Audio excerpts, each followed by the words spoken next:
تو آپ نے ایک لشکر ترتیب دیا. یہ آپ کی زندگی کے یعنی کہ 26 کو آپ دیکھیں تو اس کے بعد سفر کے زیادہ سے زیادہ 4 دن باقی ہیں، اور اس کے بعد سفر کے بعد محرم سفر، پھر ربیع الاول، اور ربیع الاول کے 10-12 دن. یعنی آپ صلی اللہ علیہ وسلم نے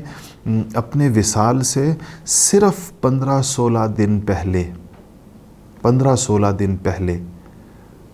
آپ نے لشکر بھیجا، لشکر تیار کیا، اور اس لشکر میں سارے بڑے صحابہ موجود تھے، حضرت ابو بکر صدیق جیسے بھی، عمر فاروق بھی، اور دیگر حضرات بھی. اور اس لشکر کی قیادت حضرت زید ابن حارثہ جو آپ کے آزاد کردہ غلام تھے، ان کے صاحبزادے اسامہ ابن زید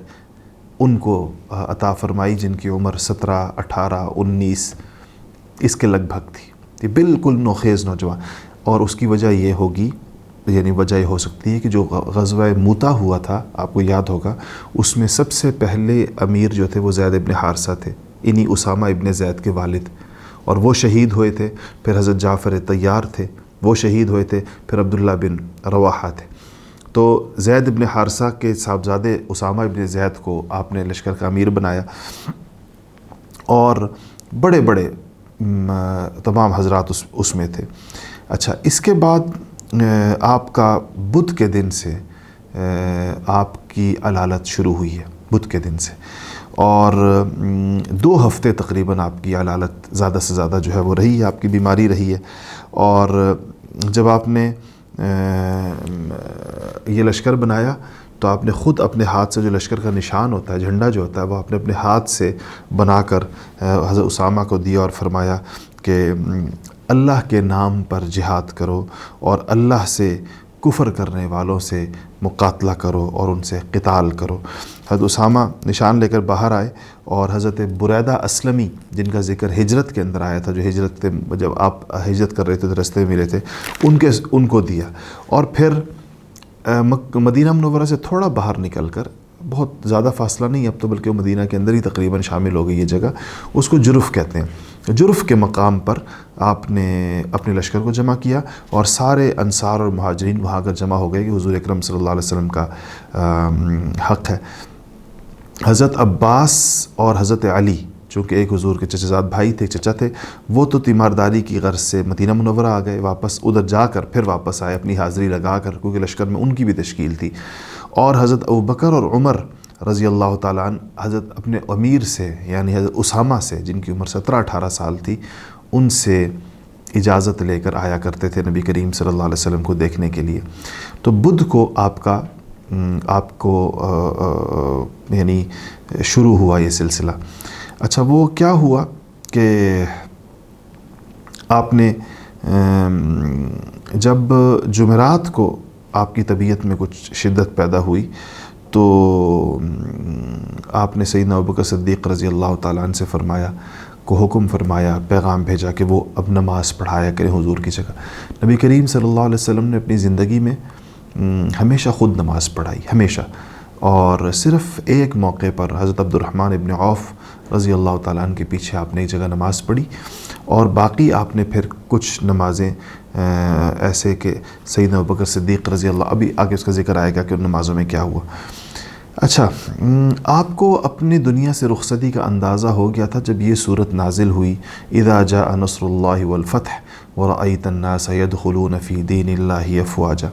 یہیں سے آپ کو اندازہ ہو گیا تھا کہ اب اللہ تعالیٰ کی طرف آپ کے جانے کا وقت آ گیا، کیونکہ کام الحمدللہ پورا ہو گیا. جو کچھ اللہ نے جس کام کے لیے آپ نے حجۃ الوداع میں پوچھا تھا، میں نے پہنچا دیا. میں نے حل بلغت، میں نے پہنچا دیا. سب نے کہا جی بالکل آپ نے پہنچا دیا. پھر آپ نے کہا اللہم اشہد، یا اللہ گواہ رہنا، میں نے میرے ذمے یا اللہ آپ نے جو کام لگایا تھا میں نے پہنچا دیا. اچھا، پھر کیا ہوا؟ کچھ چیزیں ایسی ہونا شروع ہو گئیں جس سے آپ کو پہلے سے اندازہ ہو گیا تھا. اس سے پہلے جو آخری رمضان آپ کا گزرا، اس میں یہ آپ کا جو آخری رمضان تھا، اس میں آپ نے ایک دفعہ فاطمہ الزہرا رضی اللہ تعالیٰ عنہا سے فرمایا کہ ہر رمضان میں جبرائیل امین میرے ساتھ قرآن کا دور کرتے تھے. دور کا مطلب کیا ہوتا ہے کہ آپ بھی پڑھتے تھے، پھر جبرائیل پڑھتے تھے. تو کہا کہ ایک دفعہ پورا قرآن ہم ایک دوسرے کو سناتے تھے، لیکن اس رمضان میں جبرائیل امین نے 2 مرتبہ مجھ سے دور کیا، 2 قرآن ہم نے ایک دوسرے کو سنائے. مجھے لگتا ہے کہ میرا آخری وقت آ گیا. ہر سال رمضان میں آپ آخری عشرے میں، جیسا یہ ابھی چل رہا ہے، اس آخری عشرے میں آپ اعتکاف کیا کرتے تھے 10 دن کا، اس لیے، لیکن جو آخری رمضان تھا اس میں آپ نے 20 دن کا اعتکاف فرمایا، یعنی اس کو بڑھا دیا۔ اچھا، اس کے بعد کیا ہوا؟ تو آپ نے حجۃ الوداع سے واپسی کے بعد ایک دن آپ جنت البقیع تشریف لے گئے، اور آپ نے 8 سال کے بعد، یعنی احد کے واقعے کو 8 سال ہو چکے تھے، آپ نے شہدائے احد پر نماز جنازہ پڑھی پھر سے، اور ان کے لیے دعائے خیر فرمائی، اور جیسے کہ کوئی کسی سے رخصت ہوتا ہے ایسے جا کر آپ نے بقیع والوں سے رخصت لے کر واپس آئے، اور ممبر پہ تشریف فرما ہوئے، ممبر رسول پر مدینہ منورہ میں، اور آپ نے صحابہ سے کہا، خطبہ ارشاد فرمایا، اور آپ نے کہا کہ میں تم سے پہلے جا رہا ہوں، یعنی میری دنیا سے میں پہلے جاؤں گا، اور اس لیے کہ میں تمہارے لیے حوض وغیرہ کا انتظام کروں، اور انشاءاللہ تم لوگوں سے میری ملاقات حوض کوثر پر ہوگی، یعنی حوض کوثر پر تم سب سے پہلے انسان وہاں جمع ہوں گے نا، آخرت کے اندر نیک لوگ تو حوض کوثر پہ جمع ہوں گے، پھر جنت وغیرہ کی طرف جائے گا۔ پھر آپ نے کہا کہ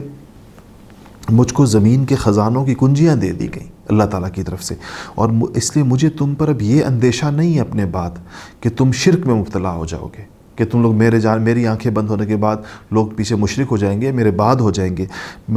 یہ اندیشہ نہیں ہے۔ یہ اندیشہ ضرور ہے کہ کہیں دنیا کی حرص اور دنیا کی محبت اور ایک دوسرے کے ساتھ دنیا کے معاملات میں ایک دوسرے سے کو نیچا دکھانا، زیادہ دنیا کمانا اور آپس میں لڑنا، یہ چیز نہ پیدا ہو جائے میرے بعد، اس کا مجھے اندیشہ ہے، شرک کا اندیشہ مجھے نہیں ہے۔ اچھا، کیا ہوا؟ علامات کیسے آپ پر شروع ہوئیں؟ سفر کا آخر تھا، ربیع الاول ابھی شروع نہیں ہوا تھا۔ ایک دن آپ رات کو اٹھے اور آپ نے اپنے غلام کو جگایا، اور ان سے آپ نے کہا کہ مجھے حکم ہوا ہے کہ میں جاؤں اور بقیع والوں کے لیے استغفار کروں۔ تو آپ تشریف لے کے بقیع اور ان کے لیے استغفار فرمائے، واپس آئے تو اچانک آپ کی طبیعت خراب ہو گئی، اور آپ کے سر میں درد اور بخار کسی کیفیت ہو گئی۔ یہ بدھ کا دن تھا، جسے میں نے پہلے ذکر کیا جب آپ کا اس کا آغاز ہوا، اور یہ باری تھی حضرت ام المؤمنین حضرت میمونہ رضی اللہ تعالی عنہا کی، ان کے گھر تھے آپ۔ اس کے بعد آپ اسی حالت میں، یعنی بدھ کے دن جو آخری بدھ تھا سفر کا، سفر کے مہینے کا، سفر المظفر جس کو کہتے ہیں، 11 ہجری ہے، تو آپ اس کے بعد باقی ازواج کے ہاں جاتے رہے، ہر رات آپ کی باری ہوتی تھی کسی ایک زوجہ محترمہ کے ہاں۔ تو آپ نے، لیکن آپ ہر جگہ پوچھتے رہے کہ عائشہ کی باری کب ہے، عائشہ کی باری کب ہے، عائشہ کی باری کب ہے۔ ازواج سمجھ گئیں کہ آپ حضرت عائشہ کے حجرے میں جانا چاہتے ہیں، طبیعت بھی ٹھیک نہیں ہے، تو سب نے اپنی باری مل کر حضرت عائشہ کو دے دی کہ ہم سب اپنی باری سے دستبردار ہوتی ہیں اور ہم اپنی باری حضرت عائشہ کو دیتی ہیں۔ تو آپ پھر حضرت عائشہ کے حجرے میں بدھ کے بعد جمعرات، جمعہ، ہفتہ، اتوار، یہ 4 دن تو آپ نے اپنی باریاں پوری کی۔ پیر کے دن جب یہ اور پوچھتے رہے، تو پیر کے دن باقی ازواج کی اجازت سے آپ حضرت عائشہ کے حجرے میں تشریف لے آئے۔ تو یہ پیر کا دن تھا، اور اسی پیر کے بعد اگلے پیر کو آپ کا وصال ہوا ہے۔ اس میں سب کا اتفاق ہے کہ آپ کا وصال پیر کے دن ہوا ہے، سوموار جس کو کہتے ہیں۔ یہ آخری پورا ہفتہ، ایک سوموار سے لے کے دوسرے سوموار تک زوال کے وقت میں، یعنی آج کل جو 11-12 بجے کا وقت، 12 پونے 12 بجے کا وقت ہوتا ہے، اس وقت میں آپ کا وصال ہوا ہے۔ بیشتر لوگوں کے خیال میں، بعض حضرات کہتے ہیں چاشت کے وقت میں ہوا ہے۔ اچھا، کیا ہوا کہ آپ نے، اچھا اس میں آپ نے ایک دفعہ حضرت عائشہ رضی اللہ تعالیٰ عنہ سے فرمایا کہ مجھے اس زہر کا اثر محسوس ہوتا ہے جو کہ مجھے خیبر کے اندر اس عورت نے دیا تھا، کہ شاید اس کی وہ ہو، اس کا بھی اثر میری طبیعت پر ہے، اس لیے بعض حضرات کا خیال ہے کہ آپ کی وفات اس زہر سے ہوئی ہے اور یہ شہادت کی موت ہے۔ اچھا، اسی بیماری کے دوران آپ نے ایک دفعہ اپنی لخت جگر، اپنی نور نظر حضرت سیدہ فاطمۃ الزہرا رضی اللہ تعالیٰ عنہ کو بلایا اور ان سے سرگوشی کی، تو وہ رو پڑی، اور پھر آپ نے دوبارہ سرگوشی کی تو وہ ہنس پڑی۔ تو حضرت عائشہ صدیقہ رضی اللہ تعالیٰ عنہ کہتی میں دیکھ رہی تھی کہ حضرت عائشہ کا تو گھر تھا، انہی گھر میں بلایا تھا، تو کہتی ہم نے بعد میں حضرت فاطمہ سے پوچھا کہ فاطمہ اس دن تمہارے ابا نے کیا کہا تھا، آپ کو کیا کہا تھا جو آپ پہلے روئی تھی پھر آپ ہنسی تھی؟ تو فاطمہ الزہرا نے کہا کہ پہلے انہوں نے میرے کان میں کہا مجھے کہ فاطمہ اس بیماری سے میری وفات ہو جائے گی، میرا انتقال ہو جائے گا اس بیماری سے، یعنی میں اس بیماری سے صحت یاب نہیں ہوں گا۔ یہ سن کر حضرت فاطمہ رو پڑی۔ بیٹی تھی اور بہت ہی پیاری بیٹی تھی، بہت ہی محبوب تھی، حضور اکرم صلی اللہ علیہ وسلم کو انتہائی تعلق تھا۔ اس کے بعد کہتی ہیں کہ جب اس کے بعد پھر آپ نے دوبارہ مجھ سے کہا کان قریب کرو، فاطمہ کہتی ہیں جو میں ہنس پڑی کہا تو مجھ سے کہا کہ فاطمہ میں تو چلا جاؤں گا، انتقال ہو جائے گا، لیکن میرے سارے گھر والوں میں تم سب سے پہلے مجھ سے آ کر ملو گی۔ تو کہتی میں اس پہ ہنس پڑی، اور واقعی حضرت فاطمہ کا چند مہینوں کے بعد، 6 مہینے کے بعد تقریباً انتقال ہو گیا، اور یہ 6 مہینے اپنے ابا کو یاد کرتے ہوئے ان کے گزری۔ 6 مہینے روتی رہیں اپنے والد کو، عظیم المرتبہ، دنیا کے سب سے عظیم ترین انسان ان کے والد تھے آخر، تو ان کو یاد کرتی رہیں۔ اچھا، اس کے بعد حضرت عائشہ رضی اللہ تعالیٰ عنہ فرماتی ہیں کہ جب حضور وہ جب بقیع سے آئے تھے تو اس وقت بھی آپ نے سر درد کی شکایت کا وہ کیا تھا، تو ادھر سے سلسلہ شروع ہوا۔ اچھا، اس کے بعد آپ نے یہ جب آخری ہفتہ چل رہا ہے تو اس میں آپ نے ایک دفعہ لوگوں کو جمع کیا اور ان سے کہا، 3 چیزوں کی آپ نے وصیت فرمائی۔ سب سے پہلے آپ نے کہا کہ مشرکین کو جزیرۃ العرب سے نکال دو، اور جزیرۃ العرب میں کوئی مشرک نہیں رہے گا، شرک سے جزیرۃ العرب کو پاک کر دیں۔ دوسری وصیت آپ نے فرمائی کہ جب لوگ آتے ہیں، وفود آتے ہیں، جس طرح وفود سے میں نے بتایا تھا نا، اسلام لینے کے لیے، قبول کرنے کے لیے ادھر ادھر سے لوگ آتے تھے، کہا کہ جب وہ آتے ہیں تو جس طرح میں ان کو کچھ دے دلا کے رخصت کرتا تھا، تحفہ ہدیہ دے کر رخصت کرتا تھا، میرے بعد بھی یہ سلسلہ جاری رکھنا اور ان کو کچھ دے کر رخصت کرنا۔ اور تیسری بات آپ نے کیا ارشاد فرمائی، اس میں کئی اقوال ہیں، بعض لوگ کہتے ہیں کہ تیسری بات آپ نے کہا تھا کہ قرآن کو نہ چھوڑنا، قرآن پر عمل کرنا۔ بعض کہتے ہیں تیسری بات یہ تھی کہ آپ نے فرمایا کہ جیش اسامہ کو ضرور، وہ جیش اسامہ سے اسامہ کا جیش عربی میں لشکر کو کہتے ہیں، تو بعض حضرات کہتے ہیں کہ آپ نے کہا کہ اسامہ کے لشکر کو ضرور رخصت کرنا۔ اچھا، بعض کہتے ہیں کہ آپ نے فرمایا تھا کہ میری قبر کو سجدہ گاہ مت بنانا۔ یہ بیان بھی آپ نے آخری دنوں میں کیا تھا اور کہا کہ اللہ تعالیٰ کی لعنت ہو یہود پر، انہوں نے اپنے نبیوں کی قبروں کو سجدہ گاہ بنا لیا، وہاں پر سجدہ کرتے ہیں، میری قبر کو سجدہ گاہ مت بنانا، ادھر سجدے مت کرنا۔ بعض کہتے ہیں آپ نے تیسری بات کہی تھی کہ نماز کی پابندی کرنا، اور بعض کہتے ہیں کہ آپ نے کہا تھا کہ غلاموں کا خیال کرنا، الصلاۃ وما ملکت ایمانکم، یہ تو آپ نے بعد میں کہا بھی، الگ سے بھی کہا تھا۔ اچھا، اس کے بعد یہ ہے کہ ایک اور روایت ہے جس سے آپ کی اپنے جانشین کے تعین کے بارے میں، اپنے جانشین کو مقرر کرنے کے بارے میں بعض بڑی واضح چیزیں موجود ہیں۔ دیکھیں کہ روایت ہے بخاری اور مسلم دونوں میں کہ رسول اللہ، دونوں حدیث کی بڑی کتابوں کہ رسول اللہ صلی اللہ علیہ وسلم نے فرمایا بیماری کے زمانے کے اندر کہ میرا یہ ارادہ تھا کہ میں ابو بکر رضی اللہ تعالیٰ اور ان کے بیٹے یعنی حضرت عبد الرحمن بن ابو بکر کو بلانے کے لیے کسی کو کہوں کہ جاؤ ان کو بلا کر لے آؤ، اور ان کو وصیت کر دوں اور ان کو اپنا ولی عہد بنا دوں، یعنی ابو بکر صدیق کو اپنا ولی عہد بنا دوں، اپنے بعد ان کی خلافت کا اعلان کر دوں، تاکہ کسی کہنے والے کے لیے کوئی کہنے کی بات نہ رہے، اور کسی کو اگر تمنا ہے، کسی اور کے دل میں کوئی شوق ہے تو اس کی تمنا ختم ہو جائے۔ کہا پھر میں نے نہیں کیا ایسے، اور میں نے اپنا ارادہ چھوڑ دیا، اس لیے چھوڑ دیا کہ وصیت کی ضرورت نہیں ہے، اللہ تعالیٰ ابو بکر کے علاوہ کسی اور کو خلیفہ نہیں بننے دیں گے، اور ایمان والے بھی ابو بکر کے علاوہ کسی اور کی خلافت کو قبول نہیں کریں گے۔ آپ نے فرمایا نہ اللہ تعالیٰ کسی اور کو خلیفہ بننے دیں گے اور نہ اہل ایمان کسی اور کو خلیفہ بننے دیں گے۔ مجھے حضور نے فرمایا مجھے اس پہ اطمینان تھا اور مجھے اس کا یقین تھا، اس لیے میں نے اس کی وضاحت کرنے کی ضرورت کی، پہلے میں نے ارادہ کیا، پھر میں نے ارادہ ترک کر دیا۔ اور پھر آپ نے فرمایا کہ معاذ اللہ ان یختلف الناس علی ابی بکر، یہ ایک اور روایت، پہلی والی جو میں نے آپ کو بتائی وہ تو بخاری اور مسلم کی ہے، حضرت عائشہ رضی اللہ تعالیٰ عنہ سے مروی، جن کے گھر میں آخری ہفتہ گزر رہا تھا۔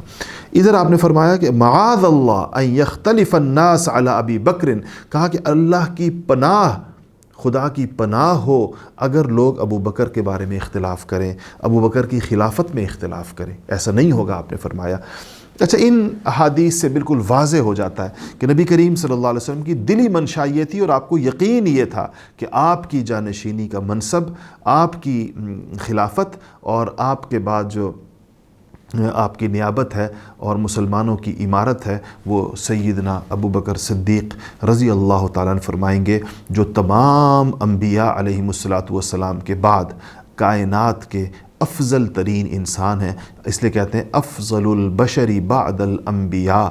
نبیوں کی جماعت کے بعد روئے زمین پر جتنے بھی انسان ہیں ان میں سب سے افضل انسان جو ہیں وہ سیدنا ابو بکر صدیق رضی اللہ تعالیٰ عنہ۔ اچھا، اس کے بعد یہ ہوا کہ آپ نے لوگ بلائے تھے، ان کو یہ 2-3 وصیتیں فرمائی، پھر لوگ چلے گئے۔ تو ظہر کی نماز کے بعد آپ کی طبیعت کو کچھ تھوڑا سا سکون ہوا، تو اس میں اور کچھ مرض آپ کا کم ہوا، تو آپ نے فرمایا کہ پانی کے 7 مشکیزیں لے آؤ اور 7 مشکیزیں پانی کے میرے سر پر ڈالو تاکہ مجھے کچھ سکون ہو۔ اس کے بعد اس طرح آپ کو اس طریقے سے آپ نے سر پہ پانی ڈالا، اور پھر آپ حضرت عباس جو آپ کے چچا تھے اور آپ کے ہم عمر تھے، اور حضرت علی جو آپ کے چچا زاد بھائی بھی تھے اور آپ کے داماد بھی تھے، ان کے سہارے سے مسجد میں تشریف لائے اور یہ ظہر کی نماز آپ نے پڑھائی، اور اس کے بعد آپ نے خطبہ دیا۔ یہ آپ کا آخری خطبہ تھا جو آپ نے مسجد میں ارشاد فرمایا، اور یہ خطبہ وفات سے تقریباً 5 راتیں پہلے، یعنی 4 دن پہلے یہ خطبہ ہوا ہے۔ اور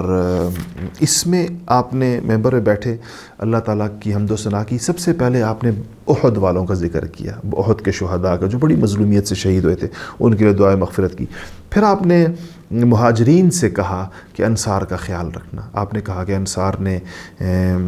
ہمیں ٹھکانہ دیا، انصار نے ہمارے ساتھ جنگیں لڑیں، انصار نے اسلام کا ساتھ دیا۔ تو مہاجرین سے کہا کہ تم لوگ زیادہ ہو جاؤ گے تعداد میں، انصار کم ہو جائیں گے، تو تم نے انصار کا خیال رکھنا ہے، اور ان سے کوئی غلطی ہو جائے تو درگزر کر دو، اور ان میں جو نیک ہو، جو جس کی اس کے ساتھ احسان کرو، اور اگر کسی سے غلطی ہو جائے تو اس کو درگزر کرو۔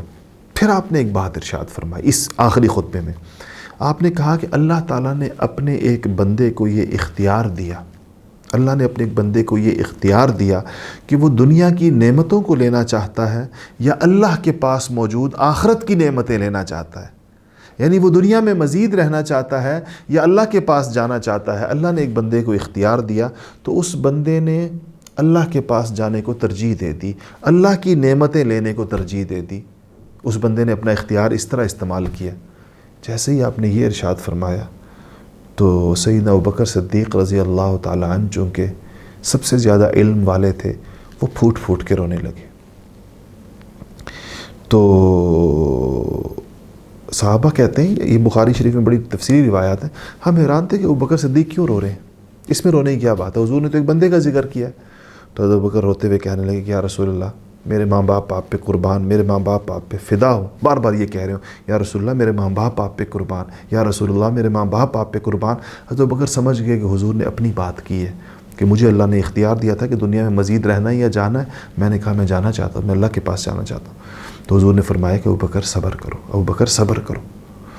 پھر آپ نے کہا، مسجد نبوی تھی، سب لوگوں کے گھروں کے دروازے کھلتے تھے مسجد کے اندر، آپ نے فرمایا کہ ساروں کے دروازے بند کر دو، مسجد میں دروازہ نہ کھولیں، باہر دوسری طرف اپنے مین گیٹس سے آئے جائیں، مسجد میں سٹیپ ان اپنے پچھلے دروازوں سے نہ ہو، سب کے بند کر دو سوائے ابوبکر صدیق کے۔ تو یہ بھی لوگ کہتے ہیں کہ حضرت بکر صدیق کی خلافت کی طرف اشارہ تھا۔ تو آپ نے پھر یہ ارشاد فرمایا کہ ان کو، پھر آپ نے فرمایا کہ آخری خطبہ یہ ہے، آپ نے فرمایا کہ جہاں اب میرے اوپر اپنا مال لگانے اور میرے اوپر جان دینے کے اعتبار سے اور میری صحبت اور میری رفاقت کے اعتبار سے سب سے زیادہ مجھ پر احسان کرنے والے ابو بکر صدیق ہیں۔ میں نے دنیا میں جس نے میرے اوپر احسان کیا میں نے اس کا بدلہ چکا دیا۔ ابو بکر کا بدلہ میں نہیں چکا سکا، وہ اللہ تعالیٰ چکائیں گے، ابو بکر کے بدلے اللہ تعالیٰ چکائیں گے، اور کہا کہ وہ قیامت کے دن اللہ پاک دیں گے۔ پھر آپ نے فرمایا کہ اگر میں اللہ تعالیٰ کے علاوہ کسی کو اپنا جانی دوست اور خلیل بناتا، میں نے اپنا خلیل صرف اللہ کو بنایا ہے، اگر میں کسی اور کو خلیل بناتا اللہ کے علاوہ تو میں ابو بکر کو خلیل بناتا، لیکن ابو بکر میرے کے ساتھ میرا اسلامی اخوت کا اور محبت اور مودت کا رشتہ ہے، اور خلت جس کو خلیل ہونا وہ میرا صرف اللہ تعالیٰ کے ساتھ ہے۔ اس کے بعد یعنی یہ سارا خطبہ جو آخری ہے سیدنا ابو بکر کے فضائل میں ہے۔ اب کیا مطلب تھا اس بات کا؟ زندگی میں آخری بیان فرما رہے ہیں مسجد نبوی کے اندر، اس کے بعد آپ نے کوئی خطبہ ارشاد نہیں فرمایا۔ خطبے کا بیشتر مضمون حضرت ابوبکر صدیق کے فضائل ہیں۔ اس کا واضح مطلب تھا کہ آپ لوگوں کو سیدنا ابوبکر صدیق کی اطاعت کرنے کی اور ان کی سرپرستی اور جانشینی پر لوگوں کو آمادہ فرما رہے تھے۔ پھر آپ نے کہا کہ جیش اسامہ، حضرت اسامہ کے لشکر کے بارے میں فرمایا کہ اس کو جلدی روانہ کرنا، اسی لیے سیدنا ابوبکر صدیق رضی اللہ تعالیٰ عنہ کسی صورت اس لشکر کو روکنے پر آمادہ نہیں ہوئے۔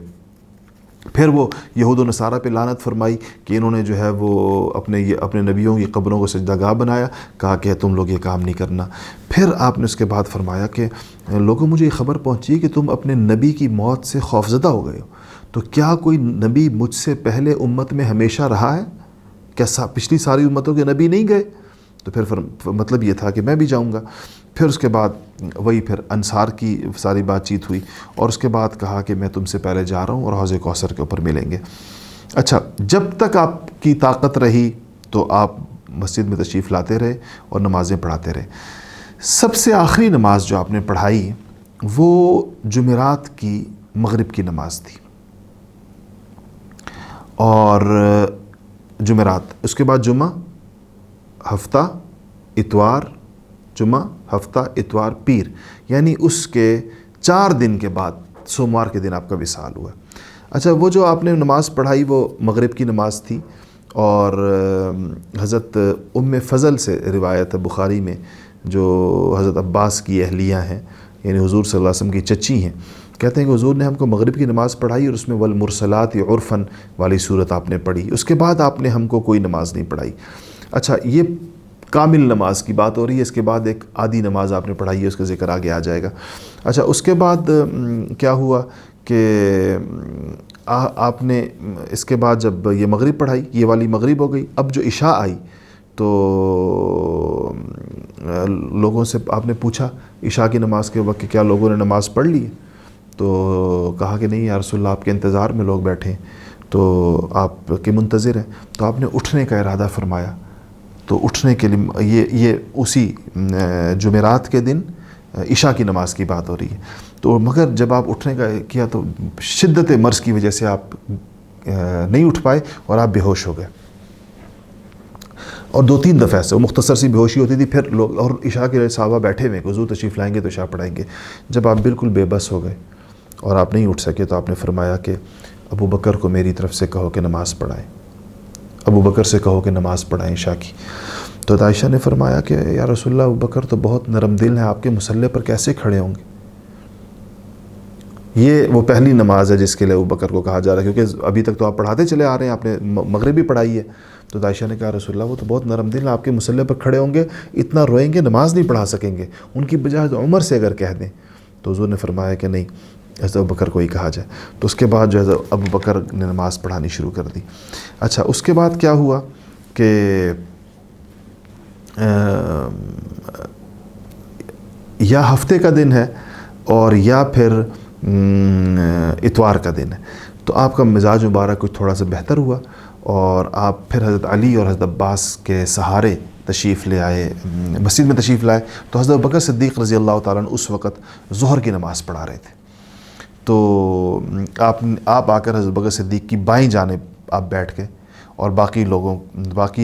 آدھی نماز حضرت بکر نے پڑھائی، باقی نماز لوگوں کو آپ نے پڑھائی۔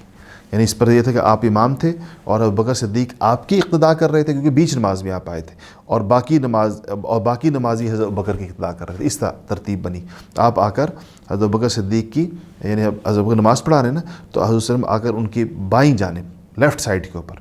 تشریف فرما ہوئے، اور حضرت ابو بکر آپ کی رائٹ سائڈ پر ہو گئے۔ تو اس کے پہلے سے تھے آپ آگے آ کر، پھر حضرت ابو بکر کی پیچھے باقی لوگ یہ نماز پڑھ رہے تھے۔ اچھا، یہ ظہر کی نماز تھی، اور یہ آپ صلی اللہ علیہ وسلم کی اب آخری نماز اس طرح ہوئی کہ یہ بیٹھ کر ہے، اور آدھی نماز آدھی ابو بکر پڑھا چکے ہیں۔ وہ جو میں نے مغرب کا ذکر کیا وہ پوری نماز تھی جو آپ نے پڑھائی مکمل، اول سے لے کر آخر تک۔ اس کے بعد پھر آپ مسجد تشریف نہیں لائے، یہ آپ کی مسجد میں آخری تشریف آوری تھی۔ اچھا، اس کے بعد کیا ہوا، اور یہ زیادہ امکان یہی ہے کہ یہ ہفتے کا دن تھا، اور ہفتے کے دن حضرت اسامہ جو اپنا لشکر لے کر جرف پر جا چکے تھے، تو وہ آپ سے ملنے کے لیے آئے، اور آپ تو جب حضرت اسامہ کو آپ کی طبیعت کا پتہ چلا تو ہفتے کے دن ملنے کے لیے وہ آئے، تو دیکھا کہ آپ مرض کی شدت، آپ کو ویسے حضرت اسامہ سے بہت زیادہ پیار تھا، بہت محبت تھی. آپ حضرت ان کے والد تو آپ کے بیٹوں کی جگہ تھے، یہ اسامہ آپ کے پوتوں کی جگہ تھے، جیسے پوتا ہوتا ہے انسان کا. ان کے والد سے آپ نے وہی محبت کی جو اولاد سے کی جاتی ہے. تو حضرت اسامہ کے جب آئے تو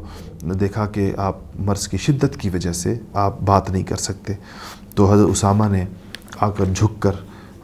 حضور کی پیشانی کو بوسہ دیا. تو حضور نے حضرت اسامہ کو دیکھا تو آپ نے اس سے اپنے دونوں ہاتھ اٹھا لیے. تو اور پھر یہ دونوں آسمان کی طرف اٹھائے، اور پھر آسمان کی طرف اٹھا کر شاید آپ کے لیے اٹھانا مشکل ہو گیا بیماری کی وجہ سے، تو اسامہ جو آپ پر جھکے ہوئے تھے ان کے کندھوں پر رکھ دیا اپنے دونوں ہاتھ. اور اسامہ کہتے ہیں کہ میں سمجھ گیا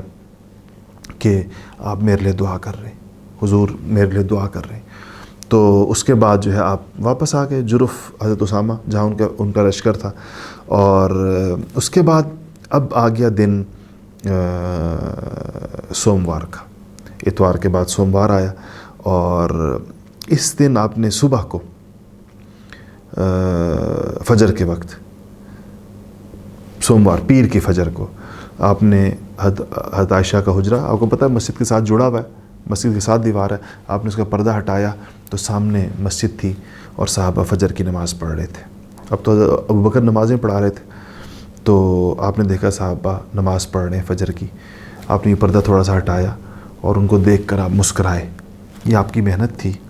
یہ آپ کے لوگ تھے، ساری عمر آپ نے انہی کو تیار کرنے میں لگایا تھا. تو آپ نے ان کو دیکھ کر مسکرایا. اچھا صحابہ کو اندازہ ہو گیا، سائڈ سے بندے کو نظر آتا ہے، صحابہ کو اندازہ ہو گیا کہ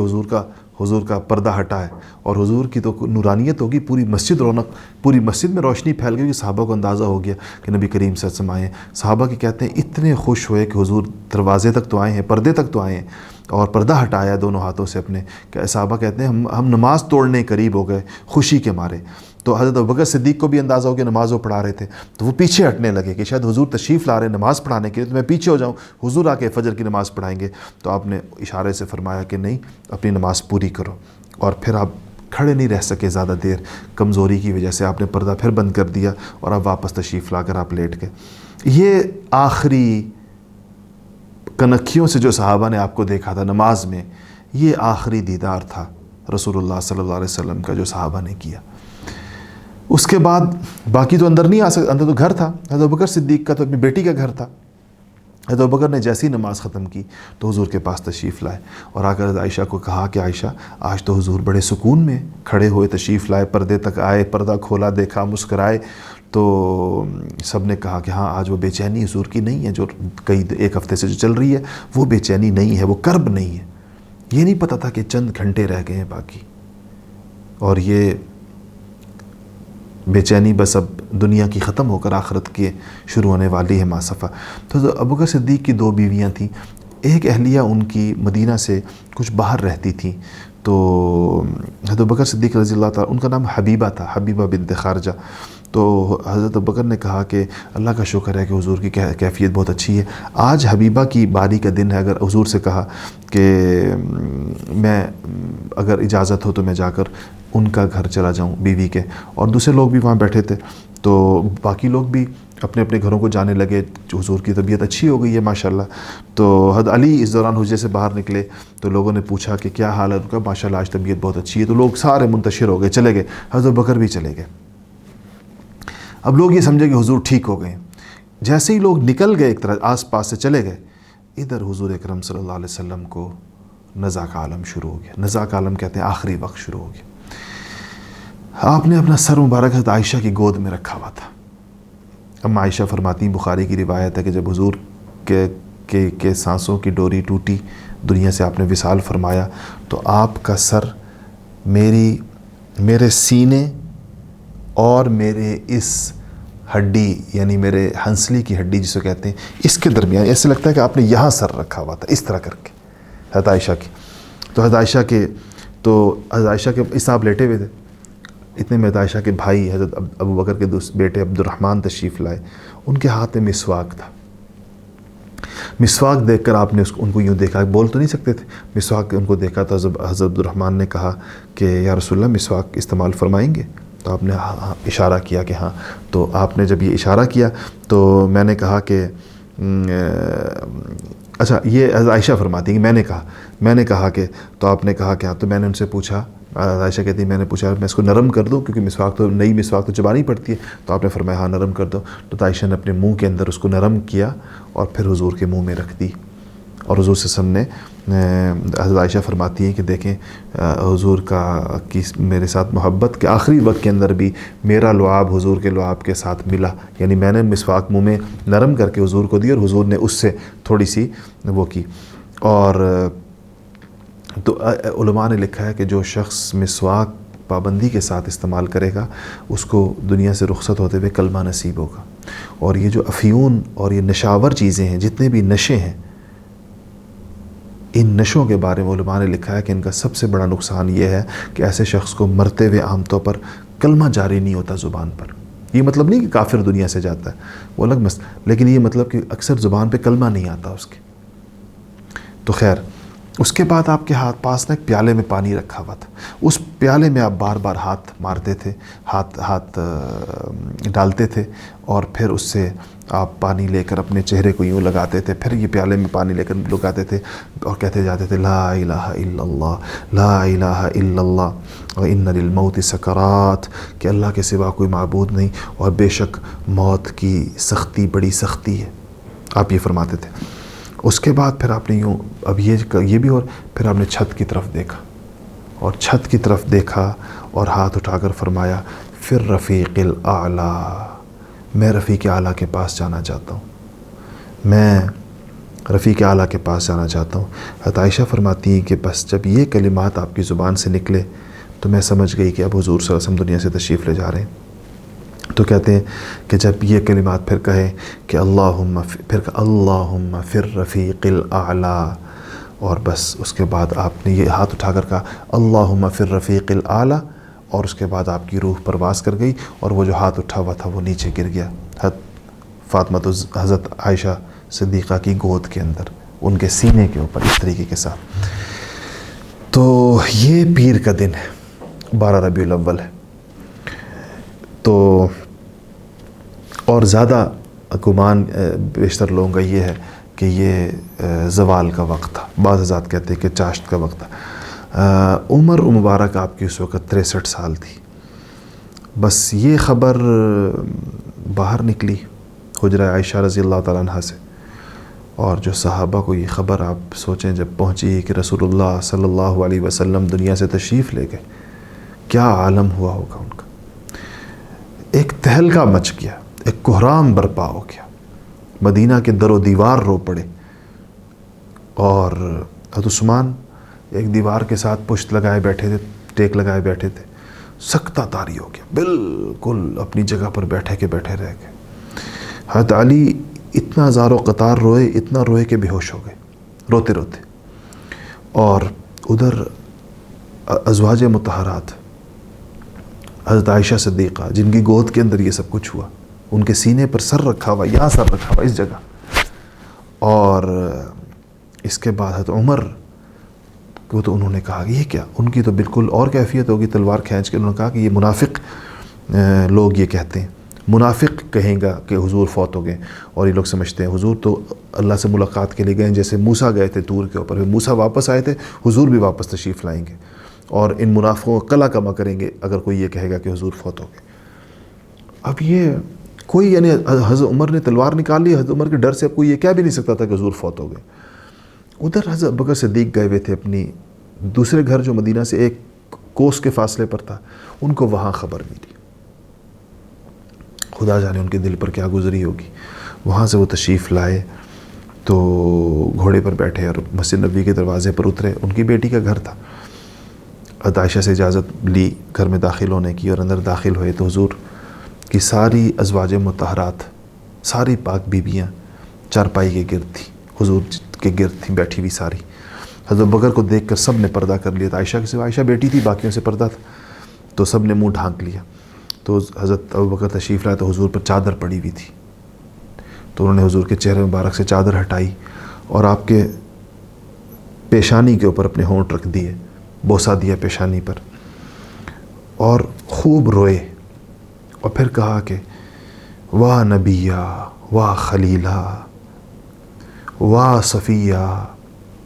خلیل خاص دوست کو کہتے. نبی کہا اے اللہ کے پسندیدہ، اے اللہ کے نبی، اے میرے خاص، یعنی وہ جس کے ساتھ میری محبت آخری درجے کی تھی. ساری عمر ساتھ گزری تھی، غار میں بھی ساتھ اور ہجرت میں بھی ساتھ، زندگی ساری ساتھ. پھر کہا کہ میرے ماں باپ آپ پر فدا ہوں یا رسول اللہ، میرے ماں باپ آپ پہ فدا ہوں. اور آپ پر 2 دفعہ موت، ایک دفعہ جو موت آئی آپ 2 دفعہ اس کا، پھر کہا طب حیّن و طب، یا رسول اللہ آپ نے بہترین زندگی گزاری، پاکیزہ ترین، اور پاکیزہ ترین موت اللہ جل شانہ نے آپ کو عطا فرمائی. یہ کہا، اور جیسے اللہ تعالیٰ نے ان کو اتنا حوصلہ دے دیا، ورنہ سب سے بڑا صدمہ انہی کے اوپر آیا تھا، سب سے بڑا صدمہ.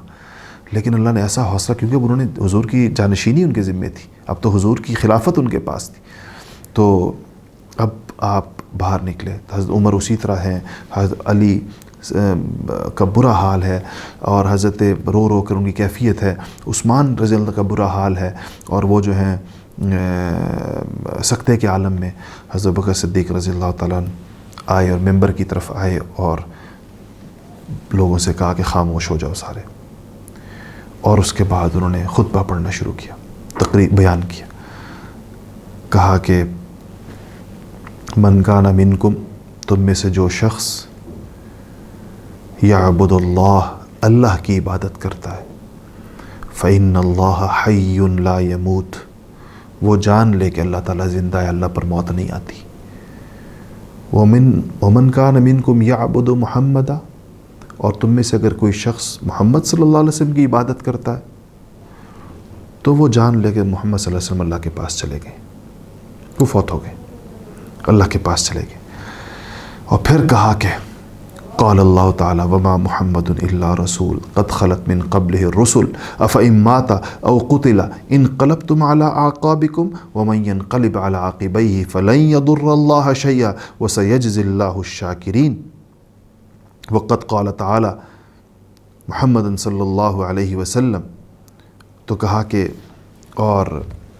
انک میت وانہم میتون، تو یہ آیتیں پڑھیں اور کہا کہ تم میں کہ اللہ نے فرمایا کہ کیا محمد صلی اللہ علیہ وسلم بھی پچھلے نبیوں کی طرح کے نبی ہیں، اگر وہ فوت ہو جائیں یا انتقال ہو جائے یا شہید ہو جائیں تو کیا تم لوگ اپنے دین سے پھر جاؤ گے؟ کیا تم ان کی تعلیمات کو فراموش کر دو گے؟ اس کے بعد حضرت بکر نے ایسا شاندار اور اتنا تسلی والا خطبہ دیا، ایسی تقریر کی کہ حضرت عمر فرماتے ہیں کہ میں حضرت بکر جو آیتیں پڑھ رہے تھے اپنے بیان میں، مجھے ایسے لگ رہا تھا جیسے یہ آیتیں آج نازل ہو رہی ہیں آسمان سے، ایسے مجھے لگ رہا تھا. اچھا، اس کے بعد اللہ جل شانہ کا نظام ہے، اور پھر سیدنا ابوبکر صدیق رضی اللہ تعالیٰ عنہ نے اپنا بیان جو ہے وہ پورا کیا اور مکمل کیا. اور اس کے بعد ایک تھوڑا آج اس کی تفصیل کا وقت نہیں ہوگا. صحابہ جمع ہوئے سقیفہ بنو سعادہ میں، اور وہاں پر جو ہے پھر میں اس کی تفصیلات کو حذف کرتے ہوئے آخری بات کر رہا ہوں کہ وہاں پر سیدنا ابوبکر صدیق رضی اللہ تعالی عنہ کی خلافت اور جانشینی پر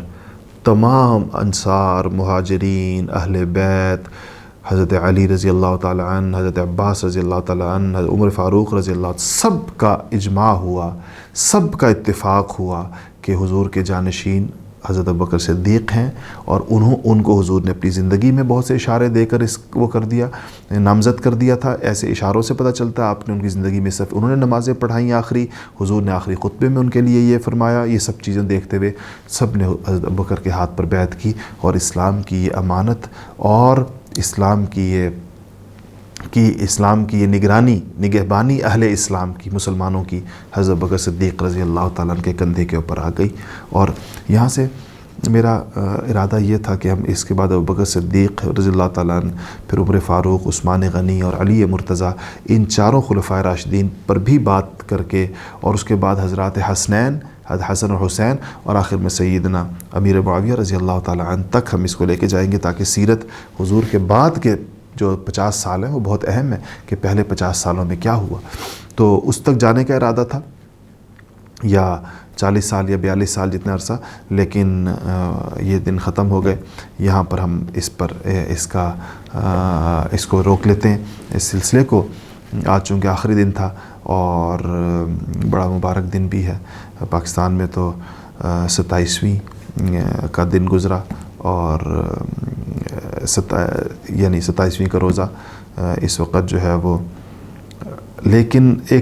کچھ چیزیں میں آپ سے اور عرض کر دوں، اور وہ یہ ہے کہ آپ نے سیرت الحمدللہ ایک گزرے اس سے بچو، آپ لوگ اس سے بہت مختصر پڑھایا ہم نے وقت کی قلت کی وجہ سے۔ 27 دنوں میں سیرت پڑھانا ذرا مشکل کام ہے، اس لیے دن زیادہ چاہیے ہوتے ہیں، لیکن نبی کریم صلی اللہ علیہ وسلم کی پاکیزہ اور محبت بھری زندگی آپ کے سامنے آئی۔ آپ نے دیکھا کہ اللہ جل شانہ نے اپنے حبیب کے ساتھ کیسا شاندار معاملہ کیا، اور کیسے ان سے جتنے وعدے ہوئے وہ سارے کے سارے اللہ تعالیٰ نے پورے فرمائے۔ ہمارے لیے اس میں بہت سارے سبق ہیں۔ یہ اس کائنات کے سب سے افضل ترین انسان کی زندگی تھی۔ یہ اللہ جل شانہ کے خاص حبیب اور سید الانبیاء، امام الانبیاء، اور ان ہستی کی یہ زندگی تھی جو جن سے زیادہ بڑا انسان کبھی دنیا میں نہ آیا ہے نہ آئے گا، اور ہمارے وہ نبی ہیں، ہماری وہ امیدوں اور توقعات کا مرکز ہیں۔ ہمیں ان کی قیامت میں ان کی شفاعت کی ضرورت ہے۔ امیدوں اور توقعات سے مراد شفاعت، یعنی آپ کی سفارش ہمیں چاہیے ہوگی، اور ان کی محبت ہمارا سرمایہ ہے۔ اور انہوں نے جو جماعت تیار کی، جو جماعت صحابہ، وہ افضل ترین جماعت تھی اور سب سے بہترین لوگ تھے۔ ان کی زندگی ہمارے لیے مشعل راہ ہے۔ تو میں آپ سے یہ عرض کروں گا کہ آپ لوگوں کو تھوڑا واقفیت جو ہوئی، اب اس سلسلے کو آپ جاری رکھیں، اور حضور صلی اللہ علیہ وسلم کی سیرت کو مزید تفصیل سے پڑھیں، اور آپ لوگ کوشش کریں کہ جتنی چیزیں آپ نے یہ جو ایک مختصر سا خاکہ آپ کے سامنے آیا، اب آپ کے سامنے پوری سیرت آئے۔ پھر پورا قرآن شریف آپ پڑھیں، آپ احادیث پڑھیں، اور جتنا علم دین ہو سکتا ہے اس کو حاصل کریں، اور اس کے ساتھ ساتھ اپنی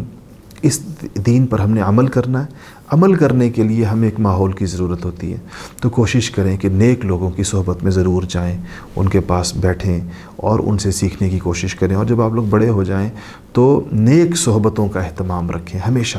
صحابہ کرام رضوان اللہ تعالیٰ علیہم اجمعین صحبت سے بنے تھے، اسی لیے صحابہ کہلاتے تھے۔ صحبت اور صحابہ ایک ہی لفظ ہے،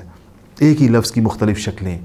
تو اس لیے ہمیں نیک لوگوں کے ساتھ جڑیں، نیک لوگوں کے ساتھ محبت رکھیں،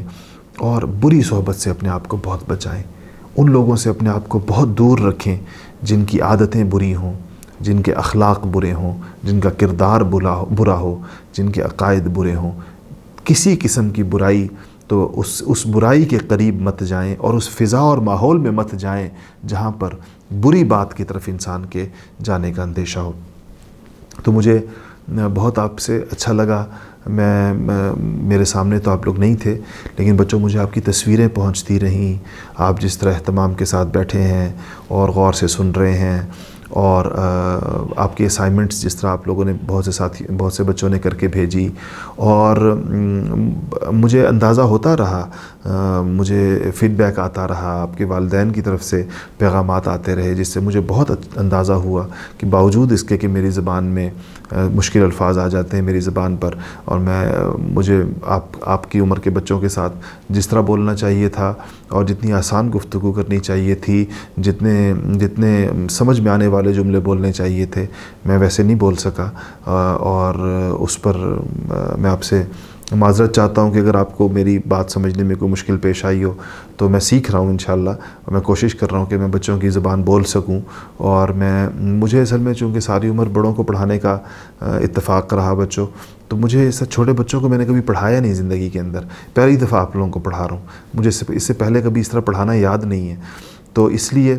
اب میں جملے جب بولتا ہوں تو میں سوچتا ہوں کہ بچوں کو سمجھ آیا ہوگا یا نہیں آیا ہوگا، اگر مجھے خیال آئے کہ نہیں آیا ہوگا تو میں اس کو دوبارہ بولنے کی کوشش کرتا ہوں، تو انشاءاللہ مجھے امید ہے کہ کچھ امپرومنٹ ہو جائے گی، آپ کے ساتھ میں زیادہ بہتر طریقے کے ساتھ بات کر سکوں گا۔ تو ہم انشاءاللہ آپ کے والدین کے پیغامات مجھے پہنچ رہے ہیں اور بہت زیادہ پہنچ رہے ہیں کہ آپ کو مزید سلسلہ جاری رکھیں اور بچوں کے ساتھ کوئی نہ کوئی تعلق رہے. تو بچوں آپ کے ساتھ ہمارا تعلق انشاءاللہ رہے گا. ابھی تو انشاءاللہ عید کے بعد ہم اس پر مشاورت کریں گے اور سوچیں گے کہ ہم آپ کو کس طرح کوئی سلسلہ جاری رکھ سکیں. تو اس کے لیے آپ کو جو ہماری اطلاع پہنچے گی ہماری جانب سے وہ ای میلز کے ذریعے پہنچے گی. تو آپ نے جو ای میل ایڈریس البرہان کو دیا ہے اس کو وقتاً فوقتاً دیکھتے رہیں کہ شاید البرہان کی جانب سے آپ کے لیے کسی نئے پروگرام کی اناؤنسمنٹ آئی ہو تاکہ آپ کو پتہ چلے اور آپ اس کے اندر بر وقت انرول ہو سکیں. کیونکہ پھر ہمارے لیے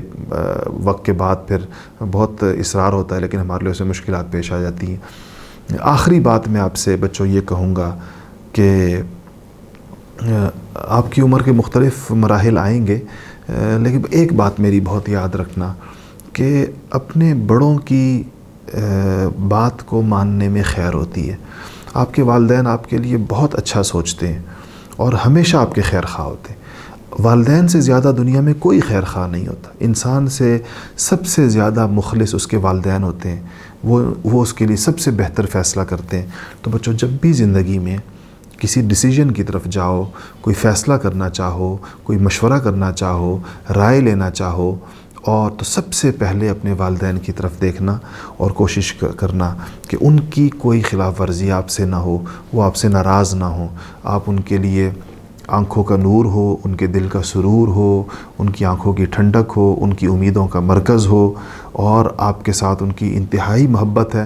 اور ان سے زیادہ محبت آپ سے دنیا میں کوئی نہیں کر سکتا. کوئی یہ دعویٰ کرے تو وہ غلط دعویٰ کرتا ہے. تو اس لیے جب آپ کی ان سے زیادہ آپ کے لیے خیر کوئی نہیں سوچ سکے گا. اس لیے اپنی زندگی میں ہر مرحلے پر ان سے پوچھ کر قدم اٹھانا، ان کو بتا کر کام کرنا جو بھی آپ کرنا چاہتے ہو، اور کوئی بات بھی کبھی بھی زندگی میں اپنے والدین سے مت چھپانا کبھی بھی.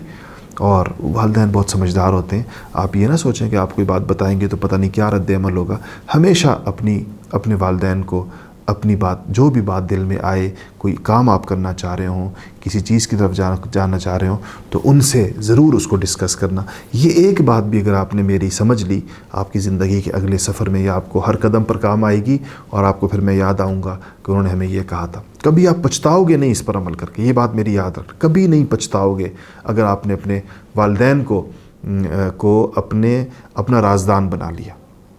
اپنی راز کی بات اپنے والدین سے کرنے کی عادت رکھیں. اس پہ آپ کبھی زندگی کے اندر نہیں پچھتائیں گے. اور اپنے فیصلوں میں ہمیشہ ان کو شریک رکھیں اور ان کی رضامندی کو اپنے لیے سعادت سمجھیں کہ ہمارا فائدہ اس میں ہوگا جس اس کام میں برکت اور خیر آ جائے گی جس کے پیچھے آپ کے والدین کی دعائیں ہوں گی، جس کے پیچھے آپ کے والدین کی توجہ ہوگی آپ کی طرف. وہ دعا جب دے دیں گے انشاءاللہ اس کام میں اللہ تعالیٰ آپ کو بہت آگے لے جائے گا. میری بھی دعا ہے آپ کے لیے، آپ کی کامیابیوں کے لیے، آپ کی کامرانیوں کے لیے، آپ کی سربلندیوں کے لیے، آپ کی سرخروئیوں کے لیے، آپ کی رفعتوں کے لیے کہ اللہ جل شانہ آپ کو دنیا اور آخرت میں چمکائے اور اس امت کا مفید ترین انسان بنائے. چاہے آپ لڑکا ہیں یا لڑکی ہیں، بیٹا ہیں بیٹی ہیں، ہر صورت میں اللہ تعالیٰ آپ کو بہت ہی بہترین اور مفید انسان بنائے. اور اس پر میں آج اکتفا کرتا ہوں. وقت آج تھوڑا زیادہ ہو گیا کیونکہ آخری درس تھا تو میں نے کچھ باتیں آپ سے کرنی بھی تھیں. اب ہم دعا کرتے ہیں اور انشاءاللہ زندگی رہی تو پھر کبھی ملاقات ہوگی. السلام علیکم ورحمۃ اللہ وبرکاتہ. الحمدللہ رب العالمین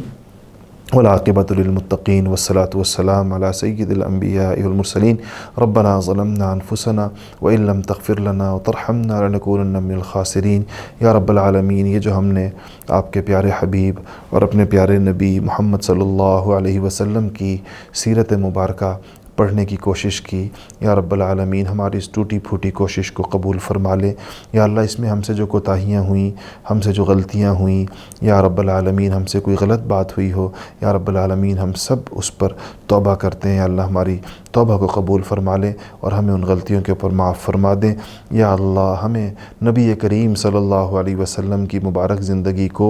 اپنے لیے مشعل راہ بنا کر یا رب العالمین اس پہ چلنے کی توفیق نصیب فرما دیں. یا اللہ حضور اکرم صلی اللہ علیہ وسلم والے اخلاق عطا فرما دیں. حضور اکرم صلی اللہ علیہ وسلم والی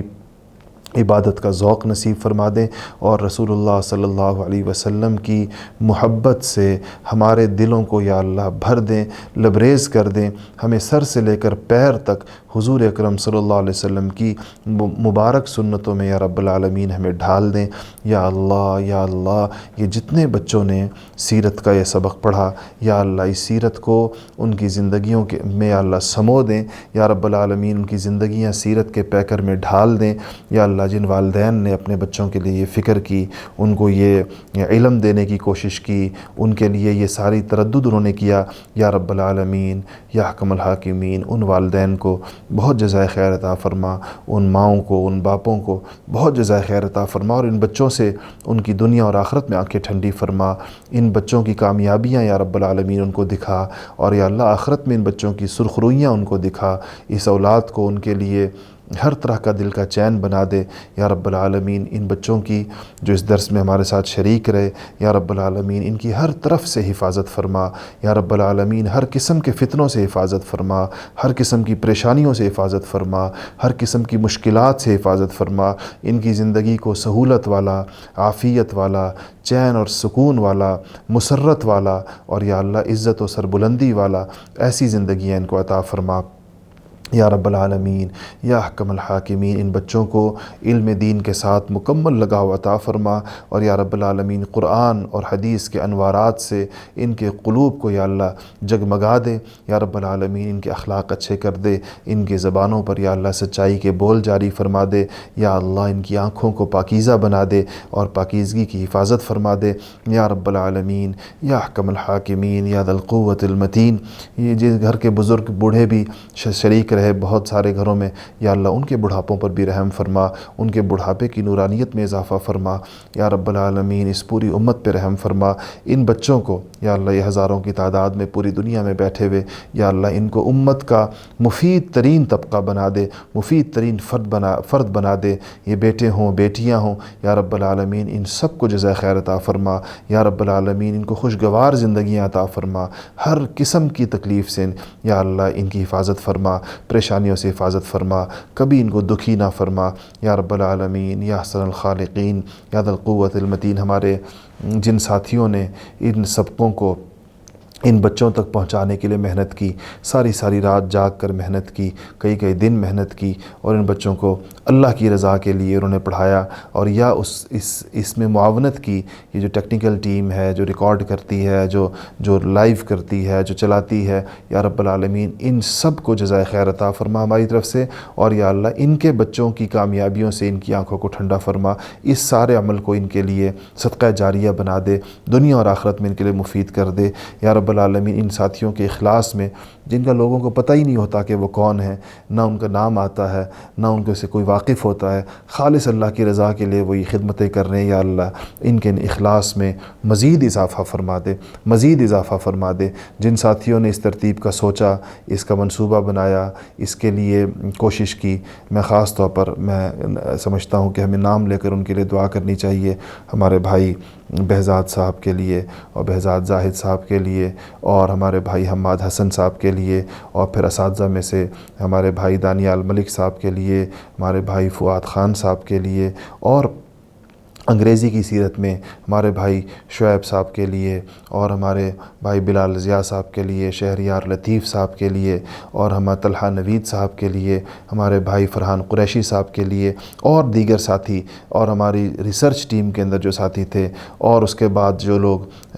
اور دیگر خدمات میں بہت بڑی جماعت تھی جو مختلف طریقوں کے ساتھ کام کرتی رہی یا رب العالمین، تو ان سب کو انتہائی درجے میں جزائے خیر عطا فرما، اور یا اللہ ان کی اولادوں سے، ان کی آنے والی نسلوں سے یا اللہ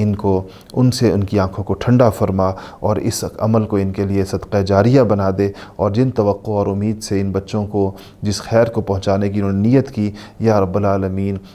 اس کے نتائج سے بھی ان کی آنکھوں کو ٹھنڈا فرما یا اللہ یا احکم الحاکمین۔ جن لوگوں نے اور طریقوں سے تعاون کیا اور اس کے لیے معاونت کی، کچھ لوگ، کسی نے کیمرے فراہم کیے، کسی نے لائٹیں فراہم کی، کسی نے اسٹوڈیو بنایا، یا رب العالمین العالمین جس قسم کا تعاون جن ساتھیوں نے دوستوں نے کیا، اور یا رب العالمین ان کو بھی اس اجر میں شریک فرما، اور یہ سارا صدقہ جاریہ ان کے لیے بنا دے یا اللہ، یہ خیر ساری کی ساری ان کے نامہ اعمال کے اندر بھی درج فرما دے یا اللہ یا اللہ یا اللہ۔ ہمیں ہر وقت اپنے سامنے مانگنے والا بنا دے، ہمیں ہر آن دعائیں کرنے والا بنا دے یا رب العالمین۔ رمضان المبارک کی ان انتہائی مبارک گھڑیوں میں، آخری وقتوں میں یا اللہ ہماری ان تمام دعاؤں کو قبول فرما لیں یا اللہ، ساری دعاؤں کو قبول فرما لیں، جو ہم مانگ چکے وہ بھی قبول فرما لیں، جو ہم نہیں مانگ سکے وہ بھی یا اللہ عطا فرما دیں۔ وصلی اللہ تعالی علی خیر خلقہ محمد و آلہ و اصحابہ اجمعین، آمین آمین آمین برحمتک یا ارحم الراحمین۔